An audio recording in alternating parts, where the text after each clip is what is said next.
আমাদের চারপাশে সব মেয়েরা কিন্তু শুধু প্রেম ভালোবাসার অভাবে ভোগে না, কারো কারো গল্পটা ব্যতিক্রমও হয়। দিনের শেষে তাদের স্বপ্নটা থাকে নিজের পায়ে দাঁড়িয়ে নিজের বাবা মায়ের জন্য কিছু করতে পারার। তাদের খুব ইচ্ছে হয় নিজের স্বাবলম্বী হয়ে পরিবারের দায়িত্বটা নিতে। তাদের ইচ্ছে হয় নিজের টাকা দিয়ে বাবাকে একটা নতুন পাঞ্জাবি কিংবা মাকে একটা নতুন শাড়ি কিনে দেবার। তাদেরও ইচ্ছে হয় একটা ছেলের মতো বাবার হাতে কিছু টাকা দিয়ে বলতে, বাবা, নিজের প্রতি খেয়াল রেখো। আরে, কিচ্ছু হবে না, আমি তো আছি।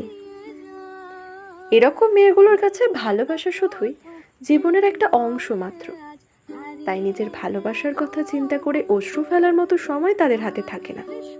তারা সব সময় পরিবারের মানুষগুলোর কথা চিন্তা করতে করতে নিজের ভালো থাকা কিংবা নিজের ভালোবাসার কথাই ভুলে যায়। তাদের কাছে বয়ফ্রেন্ডের সাথে বসে দামি কোনো রেস্টুরেন্টে খাওয়ার চেয়ে খুব ছোটোখাটো একটা হোটেলে বাবার পাশে বসে খাওয়ার আনন্দটা অনেক বেশি। তারা স্বপ্ন দেখে খাবার শেষে বাবা যখন বিল পেমেন্ট করতে যাবে, তখন বাবাকে বলবো, বাবা, আজকের বিলটা আমি দিই। এরকম মেয়েগুলোর কাছে বয়ফ্রেন্ডের দেওয়া দামি শাড়ি পরে তার সাথে ঘুরতে যাওয়ার চেয়ে নিজে কষ্ট করে টিউশনি করে মায়ের জন্য একটা